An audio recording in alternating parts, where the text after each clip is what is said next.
2, Part 3, and Part 4. Now look at Part 1. Part 1. You will hear a woman asking about membership of a society. First, you have some time to look at questions 1 to 4.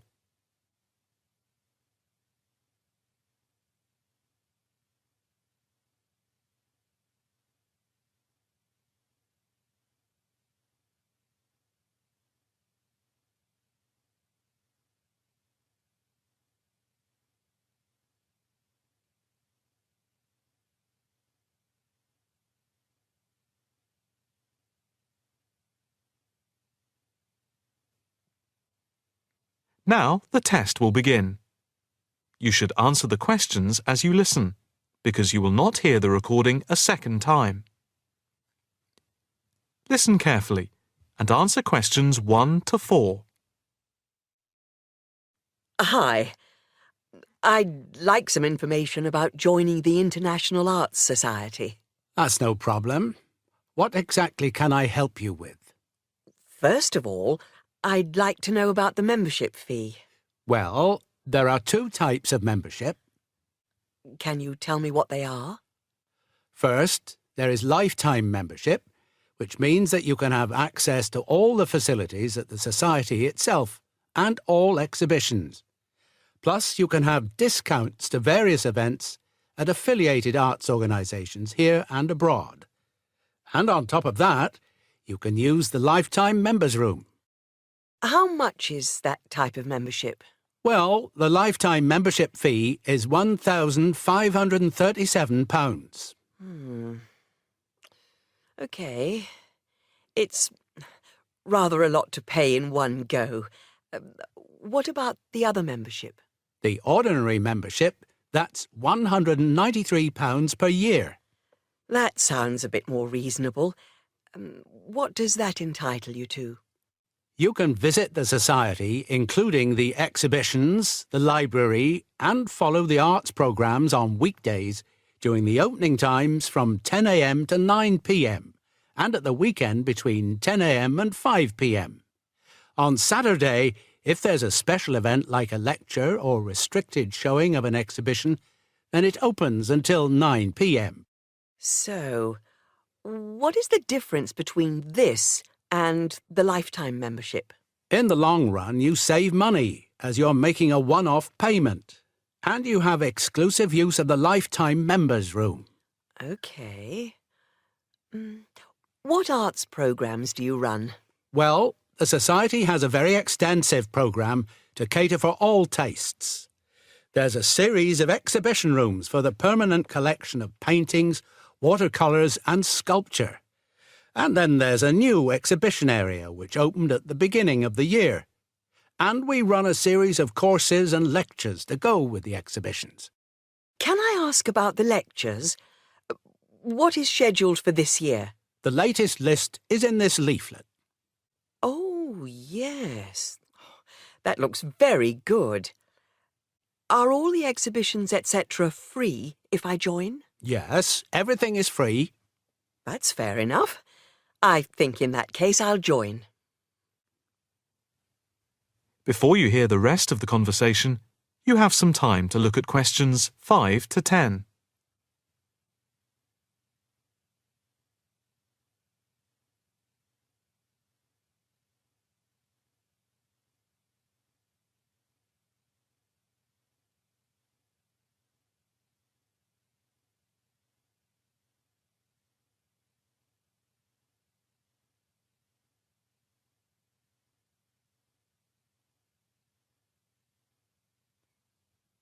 Now listen and answer questions 5 to 10. I just need to take your name, address and telephone number. First, your name. Margaret Rochester. I take it that's Rochester. Yes, that's it. And the address? It's 55 Stone Avenue. OK. Avenue. And the postcode? Let's see. It's MA7 4PQ. And a daytime telephone number? Can I give you my work number? Yeah, that's fine. It's 0207 895 2220 and the extension is 6633. Can I pay by credit card? Yes, of course. Do you want to pay for the full year at one time or by monthly instalments? You pay £4 extra a month if you pay by instalments. OK. I think I'll pay by monthly instalments. Right. If you just complete this form, then we can set up the monthly payments. OK. If you just put your PIN number in the machine, I can deduct the first month's payment. Right. That's gone through. Here's your card. I now just need to take your photograph over here, and then I can put it on your membership card. OK. That's it. I'll just print out your membership card. Right, here you are. Thank you. By the way, can I bring any friends to the Society exhibitions and lectures? With the ordinary membership, we can issue a day pass once a fortnight, which allows you to bring a friend in. But you have to accompany them.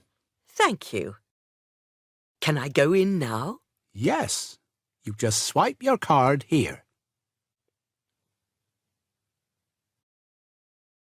That is the end of part 1. You now have half a minute to check your answers.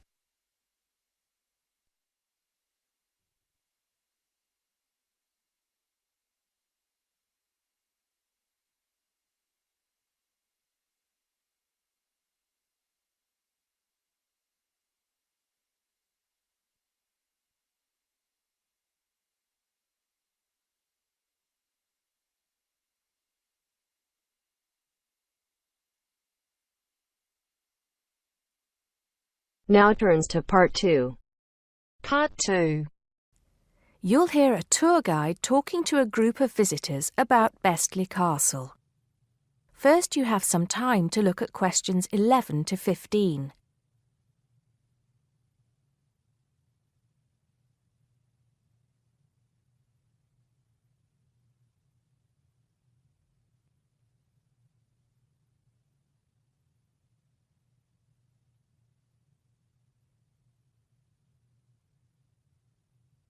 Now listen carefully and answer questions 11 to 15. Welcome to Bestley Castle. It's nice to see so many of you here today. Before we go in, I'd like to tell you some information about the castle, the things to see and do, and the facilities available to you in the grounds. We'll do our best to make this a truly memorable visit. Now, the castle grounds are quite big, and we don't want you to get lost, so I'm going to give you an idea of the layout. At the moment, we are at the entrance, and immediately to our left is the Tourist Information Office. Go here if you need any questions answered. They'll be happy to help. And of course, behind the tourist office is the car park where the coach dropped you off. And it'll also pick you up from the same spot at 5 p.m. today. In front of us are the water gardens. If you stroll through, you get to the North Bridge, which is the entrance to Bestley Castle. Take your time and enjoy looking around the castle. There's a lot of history steeped in those walls. As you leave the castle via the South Bridge, you'll be greeted with the sight of roaming deer. During the day, there will be scheduled feeding opportunities where visitors can get involved. However, we do request that you do not feed the deer outside these times. To the right of the deer park is the Castle Museum, and behind that is our award-winning restaurant. It's a relatively new addition to the castle grounds, but is fast gaining a reputation for its food. Alternatively, you can choose to dine in the picnic area on the other side of the deer park. It's perfect for the family as it's next to the kids' play area and homemade ice cream hut. We hope that on your way out, you'll pop into the gift shop by the exit for something to remember us by. Before you hear the rest of the talk, you have some time to look at questions 16 to 20.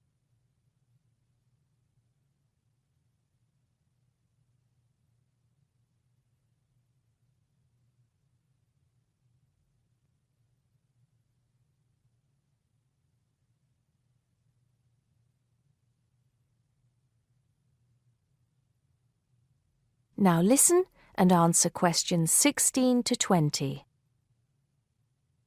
Admission to the grounds is free for all. That includes the museum, gardens, and picnic area. There is an admission fee for the castle, which is £6.50 for adults, with a 10% discount for students and retired people. Children under the age of 16 pay half adult price, and under 8 go in free. There are many spectacular events throughout the year, and for most of them, there's also an admission fee. As these events are in high demand, it's a good idea to book well in advance. Some of the exciting events planned for this year are the Summer Medieval Festival, where you can watch old-fashioned nights and experience a feast in the halls of the castle, as if you were a guest of King Henry VIII himself. There are several concerts planned this year too, including a rock concert at an admission price of £10 per person and a special jazz concert which is free to the public. I'm sure you'll agree that all tastes and ages will be satisfied. One scary but extremely popular event is the annual Haunted Castle event at the end of October, where the castle comes alive at night. Why don't you come along if you're brave enough? Another sight to see is the fantastic firework display on November 5th, and the cost of that includes refreshments. We also have a long tradition of raising money for charity. The charity event held every year on the first day of May will this year be an archery contest. Entrance is free, but donations are certainly welcome. This year, we'll be collecting money on behalf of a charity for elderly people, Age Concern. Just in case you can't remember all of that, you can pick up a leaflet showing the timetable and prices for all events from the Tourist Information Desk. You can also go online to get this information from our website. That is the end of part 2. You now have half a minute to check your answers.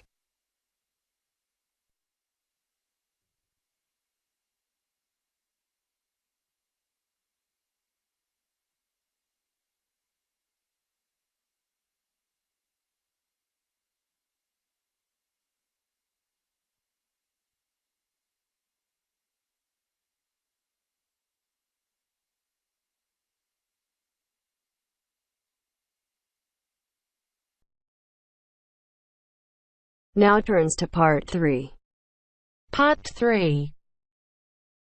You will hear a talk given by a lecturer to a group of civil engineering students on the reed bed system for sewage treatment. First, you have some time to look at questions 21 to 24.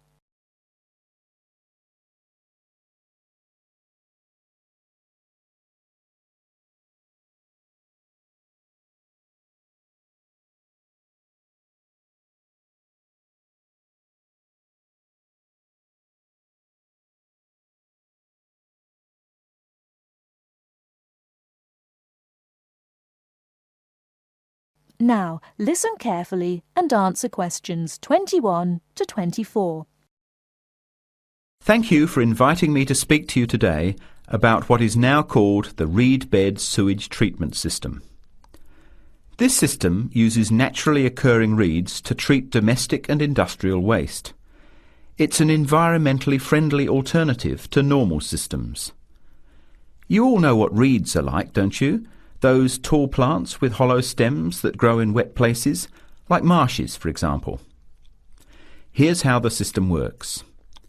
First of all, an artificial marsh is created. To do this, holes are dug about 1 metre deep and usually rectangular in shape.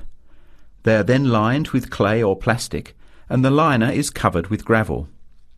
After that, a system of tubing is laid, with holes in it, and more gravel is added to cover that. Finally, reeds are planted in the bed. The sewage is brought to settling tanks. From there it is distributed to the roots of the reeds through the tubing. Note that the waste material enters the beds underground and remains underground. The reeds conduct oxygen very efficiently through their stems to the roots system. Here, bacteria work to reduce the waste material to basic elements. What comes out of the artificial marsh is water that has been cleaned through a natural process. The purified water leaves the reed bed through a simple outflow pipe. The water that comes out has to be tested. Sometimes it's held in a pond until it evaporates or soaks into the ground. Sometimes, after testing, the water is discharged directly into streams and rivers. Before the talk continues, with questions from the students, before you hear the rest of the talk, you have some time to look at questions 25 to 30.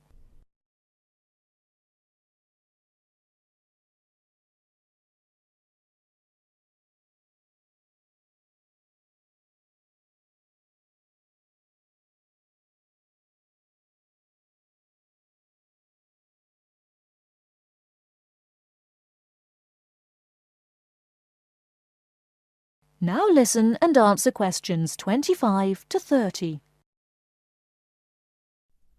The reed bed system originated in Germany in the 1970s, and installations have been built in a number of countries throughout the world. To give you an idea of the size and appearance of a reed bed installation, an area of 3 by 5 metres approximately would be adequate for a single house. It would look like a pond overgrown with reeds.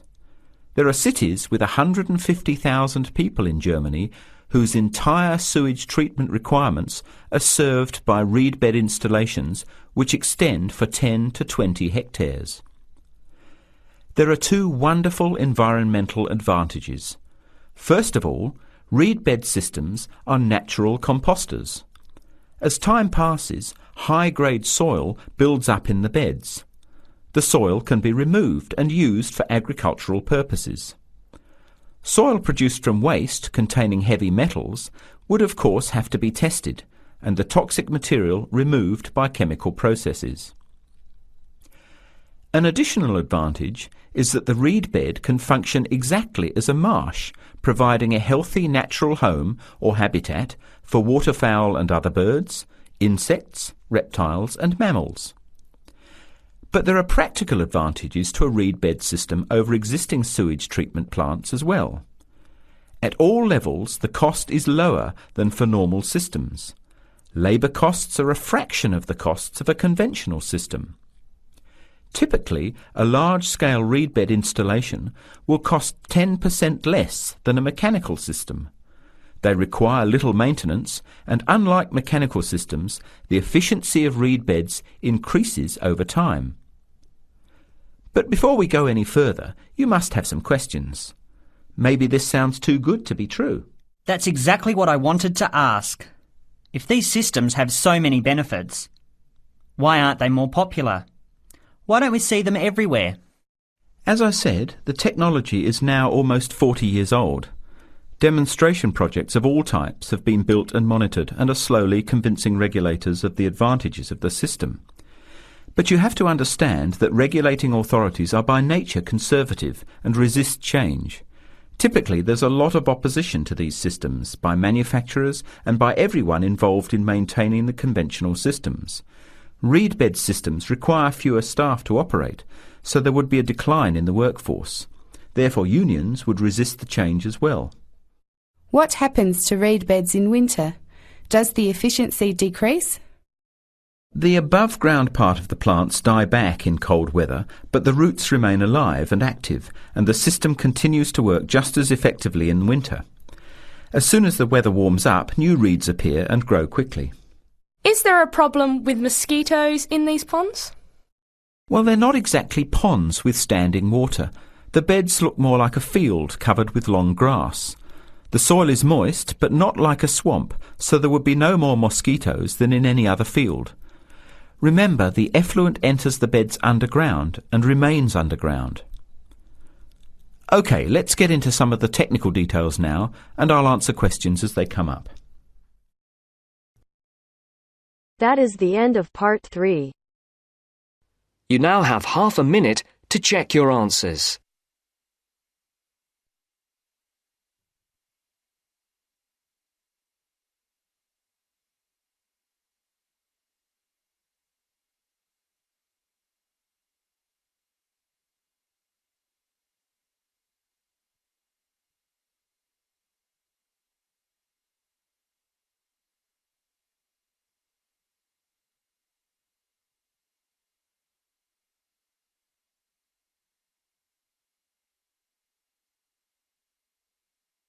Now turns to part 4. Part 4. First, you have some time to look at questions 31 to 40.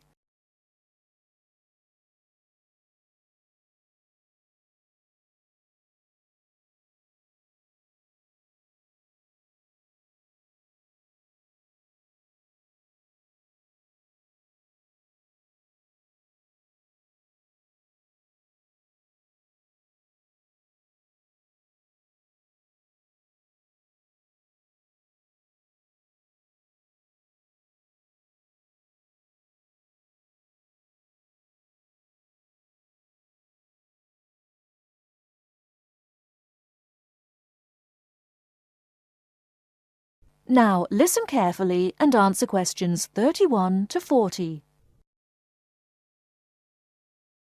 In today's lecture on international trade, I'm going to look at the issue of protectionism.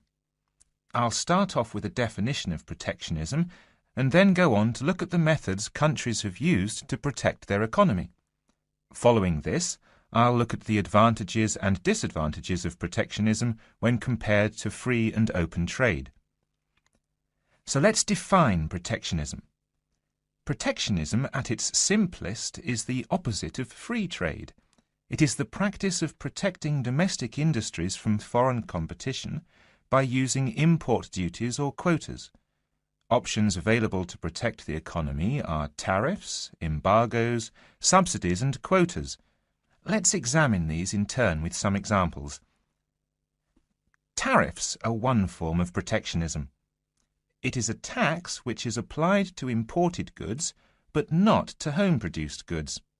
The idea is to make the imported goods more expensive than the home-produced ones, so that consumers buy home-produced items. An ongoing example of protectionism via tariff is between Britain and the USA. Britain buys most of its bananas from Commonwealth countries, largely in the Caribbean. However, the USA owns banana plantations in South America. In 1999, Britain refused to buy bananas from South America, so the US government put tariffs on some British-produced goods. The most famous example was a tariff of 100% import tax on wool products from Scotland brought into the United States. The next method of protectionism is embargoes. An embargo is a complete ban on the import of certain goods. For example, following the Cuban Revolution in the 1950s, the USA banned the import of Cuban cigars. Unfortunately, Cuban cigars are the finest in the world, and there is consequently a thriving black market in Cuban cigars in the USA. As we can see in the example, embargoes can lead to a black market, or unofficial economy, if people want the goods badly enough. Subsidies are a way governments support industries at home with money or tax breaks in order to allow them to compete better with foreign companies. In 1994, the French government provided its national airline with a £2 billion subsidy in order to help it compete with low-cost airlines. However, subsidies can have the effect of making home producers uncompetitive and inefficient. Finally, let's look at quotas. A quota system allows a certain quantity of goods to be imported from other countries. The European Union has had quotas on textiles and clothing for decades to protect its textile industries from developing countries, especially India and China. Understandably, developing countries say that this is unfair and against the principles of free trade. Let's move on now to the arguments for and against protectionism. For trade to flourish between countries, the benefits from trade need to be equally balanced. Where a country feels that it's not getting a fair share of the trade, or that it is somehow disadvantaged, it might employ one or more of the methods of protection. There are at least 4 arguments that may be given for using protectionism. Firstly, to protect employment in the home country. The simple view is that if imports are stopped, then jobs will be saved and even created at home. Secondly, to prevent unfair competition. It is often said that developing countries have the advantage of cheap labour costs in their countries, and that they use this to undercut the price of the same goods produced in richer nations. A tariff might be applied to even out this imbalance. Thirdly, to protect new industries. A new industry, particularly one in a developing country, might not be able to compete with long-established industries elsewhere. Tariffs and quotas give new industries the chance to build up production to the point where they can compete. Fourthly, to raise money. Tariffs were once used as a way of raising revenue for the government. In modern countries, they are now seldom used for this purpose, as the damage to trade often outweighs any immediate benefits. Now for the arguments against protectionism, which are perhaps simpler to summarise. Although trade restrictions might help a country for a short period of time, their overall effect is a negative one. Restrictions affect the flow of trade, and the more countries employ restrictions, the less trade can flow. In the long run, no one benefits from trade restriction, because if one country puts restrictions on another country, the other country then puts their own restrictions on the first country. This affects the first country's exports, and as the country finds it difficult to export goods, then unemployment is the result. So, protection tends to help only the protected and can hide inefficient manufacturers.